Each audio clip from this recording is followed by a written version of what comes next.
Bonjour, je suis Marie-Thérèse Landry, directrice générale du Festival international de slam poésie en Acadie, le premier festival du genre dans la francophonie des Amériques.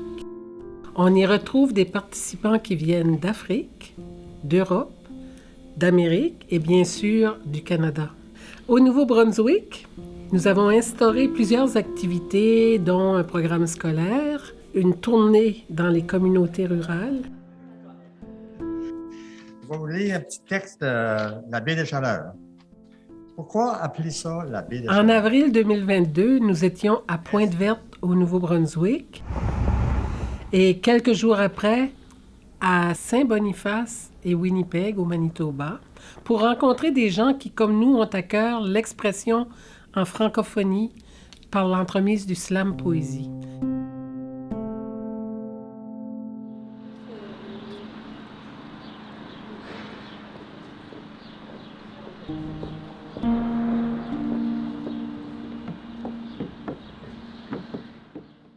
En fait, le slam est une discipline en émergence au pays, en tout cas dans la francophonie canadienne.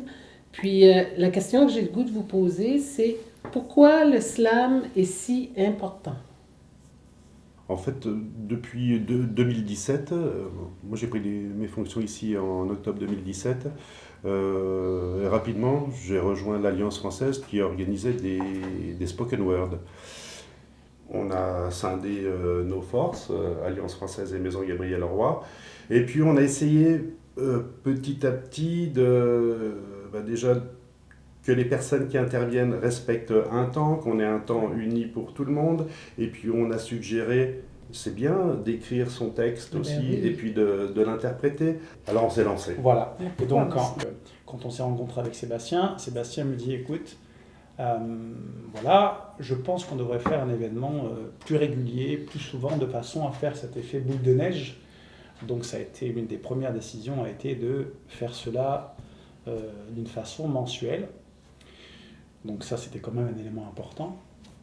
Et deuxième élément qui était important, c'est ok, bon, puisqu'on veut essayer de faire bouger les lignes et de pousser un petit peu plus les gens à écrire leurs textes et à potentiellement slammer, il fallait faire un rebranding, changer de nom et changer un petit peu. Et puis c'est ce qu'on a fait. Et donc c'est de là où est né Just Slam, qui est le bébé ou la suite de Spoken Word. Puis auquel association vous avez greffé et donc, le CCFM? Voilà, et donc Oui, le c'était CCFM, vital. qui est le Centre culturel franco-manitobain, s'est associé à la Maison Gabriel Roy et à l'Alliance française. Salut, on va commencer. Alors, bienvenue ici à Just Slam, ici dans la galerie, the upstairs du CCFM et sur Zoom. Ça fait pas longtemps. Je veux dire qu'il y a quelques années, on a fait une soirée, disons, par année de spoken word. Donc, j'oublie exactement les partenaires. Je pense qu'il y avait des gens de l'Alliance qui travaillaient avec le Comedy Festival à Winnipeg, puis on faisait des soirées un petit peu inédites autour de tout ça, mais que c'était une fois par année. Mais dans la dernière année, 18 mois, je dirais, on a commencé un projet. Puis ça se nomme Just Slam. Puis la Maison Gabriel Roy, qui est une de nos attraits touristiques, une place riche d'histoire, qui fait vivre vraiment l'œuvre écrite. On s'est allié avec eux, aussi bien que l'Alliance française ici au Manitoba, pour créer cette soirée-là de Just Slam. Puis ça commence à vraiment se manifester de façon intéressante, puis je pense porter fruit. Bonsoir.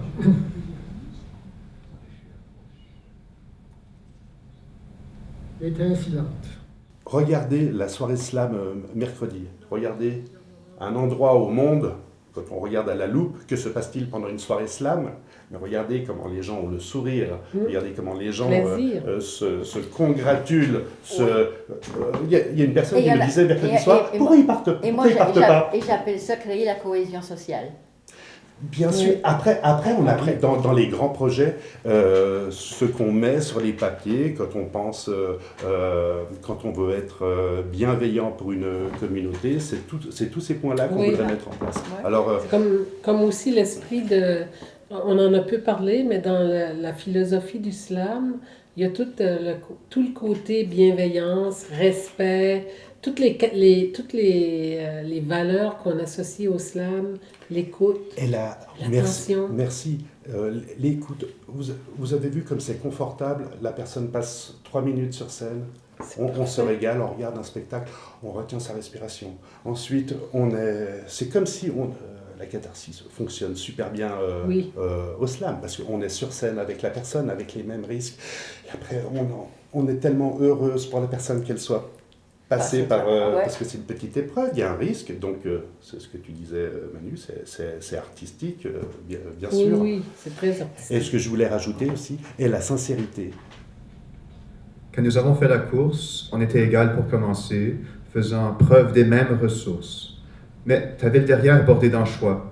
Fallait que j'aille au travers des cactus pour que je pogne mon champignon de bonheur. Ce que j'aime beaucoup aussi du slam, c'est que c'est multigénérationnel aussi. C'est vraiment pour tout le monde. C'est trouver les moyens de rendre ça encore plus accessible, où ce que les gens vont se sentir en confiance puis confortables de se lancer. Slam familial. Et... Hein? Papa, tu fais quoi dans ta vie? Ben, je suis un idiot. Je travaille avec une bande d'idiots. Ils sont tous bien sympathiques. Ensemble, on forme une belle équipe. On n'est pas les seuls idiots. Il existe une asso d'idiots. Mais elle n'est pas idiot qui veut. Idiot, ça se mérite un peu. Papa, c'est quoi un idiot? Idiot. Economic Development Officer. Erwan, tu es devenu slammer par défaut. C'est ça, par période de pandémie. Je me suis retrouvé dans ma cuisine avec mes enfants et ma famille et à être invité à des sessions de slam virtuelles. Et puis ça a commencé tout doucement, puisque les sessions de slam, les gens qui étaient là étaient tous des amateurs comme moi. Et donc au début, on a commencé à réciter de la poésie, ne sachant trop quoi faire. Et petit à petit, on a eu un mentor, on a eu Sébastien qui nous a montré la voie, qui nous a guidés. Et en fait, ça a été très chouette. Il a invité du monde. Il y a Humber qui était là aussi. Il y a eu d'autres personnes qui sont venues petit à petit. Et donc, on a découvert la pluralité du slam, de ses textes. Et petit à petit, on s'est tous lancés, les uns après les autres, à écrire quelques textes. Alors, je reste encore très amateur, mais c'est devenu maintenant une passion. Et donc, chaque mois, on a nos rencontres. Et chaque mois, je me fais pour devoir d'écrire un texte nouveau. Puis vous autres, vous écrivez en famille. C'est ça. Moi, ma source d'inspiration, c'est mes enfants. Et comme on était en confinement et que ils ont participé avec moi, donc j'avais toujours des parties avec mes enfants qui lisaient avec moi. Oui, superbe. Ouais. Puis tu as entendu parler du Festival international de slam poésie en Acadie. Oui. Alors, dans quels termes, qu'est-ce qu'un festival peut amener de plus que des joutes mensuelles, selon ce que tu as entendu? Écoute, moi, la manière dont j'en ai entendu parler, c'est parce qu'il y a un représentant du Manitoba qui a eu la grande chance, quelqu'un que je connais bien, qui a eu la grande chance d'y participer. Et il est parti, il est revenu, c'était pas la même personne. Il est revenu avec des étoiles plein les yeux et puis un réseau, en fait. Oui. Et je pense que c'était ça surtout ce qui, moi, m'a marqué. C'est que maintenant, dans nos slams virtuels, on a des gens qui arrivent de partout du Canada parce qu'il a pu les rencontrer sur place et qu'ils viennent, on les invite à nos rencontres et ils viennent nous apporter au niveau des accents qu'il y a partout au Canada. Il y a une sorte d'exotisme et donc et la manière d'écrire est différente, la manière de penser, chacun a sa propre manière de penser. Et en fait, ça nourrit nos propres imaginaires et je pense que ça doit transpirer à un moment donné dans nos écrits. Donc, le slam se porte bien. Ah, au Manitoba, il se porte très bien. Chaque place, chaque endroit où le slam passe, il y a quelque chose qui se déclenche, puis on a le goût d'adhérer à cette espèce de mouvement-là. Puis c'est le lien que je fais avec l'Afrique, parce que moi, j'ai décidé de mettre mettre en place ce festival international de slam poésie en Acadie à la suite d'une mission externe en Afrique, où j'ai côtoyé 2 jeunes slameurs. Puis, en Afrique, on dit toujours que ça prend un village pour faire grandir un enfant. Oui. Puis, c'est donc l'aspect communautaire. C'est évident, en milieu minoritaire, je veux dire, où est-ce que la langue française est en péril, l'assimilation de nos jeunes est fulgurante, même en Acadie, où est-ce que peut-être qu'on a une province officiellement bilingue, et où est-ce qu'on a des opportunités, un système d'éducation homogène et tout ça, mais il reste qu'on est inondé dans une mer américaine, dans l'Amérique, c'est l'anglais qui est la langue dominante, et avec tous les médias électroniques auxquels les jeunes ont accès et qui passent la majorité de leur temps, je veux dire, tout se passe en anglais. Et puis, on ne peut pas s'en cacher, les règles de grammaire, ça peut être fastidieux à un moment donné. Alors, d'intégrer aussi, pour les professeurs de français, le slam comme façon, justement, d'aimer la langue française, de chercher, d'enrichir son vocabulaire. Et puis, toutes les règles, bien, ça rentre par ricochet. Je veux dire, les gens vont s'apercevoir que c'est valorisant de bien parler sa langue, de l'aimer, et puis de ne pas avoir peur aussi de s'exprimer. Et puis avec tout ça, ben, tu fais que tu peux développer aussi le sens critique, et puis des choses qui manquent tellement à notre jeunesse d'aujourd'hui. Il y a un paquet d'opportunités pour notre jeunesse canadienne-française avec le slam. Là, moi, je le vois, une chose à intégrer dans la pédagogie, dans nos écoles, facilement. Justement, étant francophone en situation minoritaire, on a une grande population de jeunes qui étudient à des écoles d'immersion, puis qu'on voit justement le désir d'apprendre le français, même quand c'est pas notre langue maternelle. Puis ça, c'est très fort. Puis on veut continuer à instaurer chez ces jeunes-là l'amour de la langue. Puis encore là, le slam devient un véhicule excellent par lequel les gens peuvent approfondir leur connaissance puis leur amour de la langue, puis par la suite la partager. Donc je pense pour nous aussi, le slam comme moyen de faire vivre le français, de faire rendre les gens curieux pour écrire en français aussi, et puis un peu briser la barrière, puis se dire, c'est pas, on vit, oui, dans une ville minoritaire en français, mais que la langue est toujours forte, est en vie, elle est vibrante, puis on veut continuer dans cette direction-là. J'ai écrit un slam, et comme d'habitude, j'ai laissé un bout de mon âme. Parce que des fois, il faut laisser. Il faut laisser faire, laisser passer, laisser penser, et même laisser pousser. Mais pour ne pas s'enlacer, il y a un laisser qui restera sans laisser passer. Je pense qu'un milieu minoritaire qui ne crée pas, qui n'édite pas, qui ne publie pas d'ouvrages, qui n'écrit pas de chansons, qui ne monte pas de pièces de théâtre ou qui ne vient pas s'exprimer, je pense que c'est très difficile. Après, on devient des donneurs de leçons et on explique à nos jeunes en disant « Hey, il faut vous intéresser à la langue, mes petits. Regardez, c'est beau, la langue de Molière, la langue de Gabriel Leroy, pardon.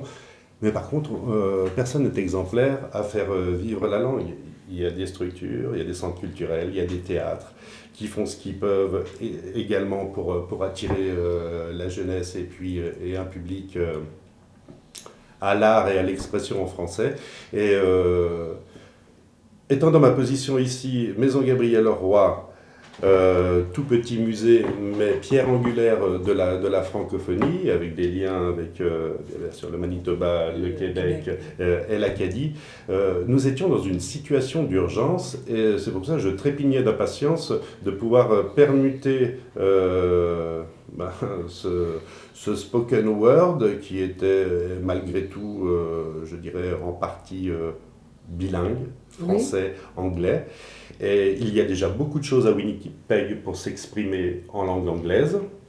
Et puis, nous avons, avec cet esprit d'ouverture toujours propre au centre culturel et à l'Alliance, fait du multiculturalisme. Et puis, en expliquant aux gens, nous aimerions favoriser l'écriture et l'expression en français. Et voyez-vous, nous sommes honorés que vous parliez une langue étrangère, nous sommes honorés que vous soyez anglophone et que vous vous intéressiez à la culture francophone. Lundi soir, nous avons eu une dame qui hésite à prendre des cours à l'Alliance française Et puis en même temps, elle dit, mais en fait, si je viens faire participer à Joslam, je peux prendre des cours de français. Et ça montre son ouverture. L'ouverture. Et puis nous, la langue française au Canada, c'est quelque chose de vivant et de créatif. 8 mois de ça, j'ai eu une petite promotion. Et en fin de compte, ce soir, j'aimerais vous parler de cette promotion, quoi. C'est mon slam, et puis j'étais à l'atelier de Sébastien il y a 2 jours, donc vous verrez, je vais essayer d'appliquer, et puis il y a des petites dédicaces peut-être. Intérêt. Ok. Et donc mon slam s'appelle Biberon couche.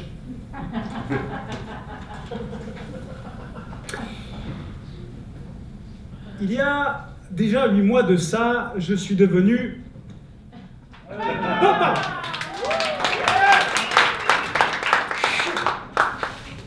Papa d'une petite Léa, petite crevette de 2 kilos à la naissance. Puis toi, en fait, Emmanuel, moi j'ai une question spécifique pour toi, parce que toi, tu es arrivé en poste il n'y a pas très très longtemps, mais puis tu cumules, en fait, tu prends la parole comme slammer depuis peu. Oui. Alors moi j'étais un participant qui découvrait à l'époque Spoken Word, hein, donc je voyais comment ça se passait, etc. Pour moi, la notion de plaisir dans l'apprentissage, parce que l'Alliance française a 2 mandats, l'enseignement du français et la promotion de la culture francophone. Et quelque part, il y a des choses qui se rejoignent, parce que dans l'apprentissage d'une langue, quelle qu'elle soit, la notion de plaisir est importante. Alors, après ta 4e présence au Festival international de slam poésie en Acadie, où penses-tu que le slam poésie est rendu dans la francophonie canadienne? C'est vraiment une grosse question. Je pense que l'émergence du slam ici dans la francophonie canadienne commence à faire son chemin. J'ai vu beaucoup de complicité, beaucoup de partage. Je pense qu'il y a plusieurs âmes sœurs au sein de notre communauté. Pour moi, c'est vraiment un milieu artistique qui est empreint de convivialité, où la compétition est présente, si on veut, mais c'est vraiment défini par cet esprit de partage, d'écoute. Il y a vraiment beaucoup d'écoute, d'encouragement. Je pense que le slam est de plus en plus reconnu et apprécié ici.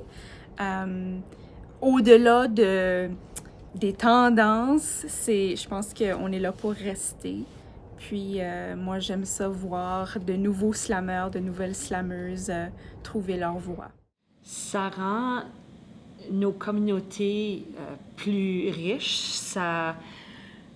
Pour moi, je pense que ça crée une sensibilisation, je pense une conscientisation. Merci, c'est ça, conscientisation. Puis c'est intéressant parce qu'on est à un moment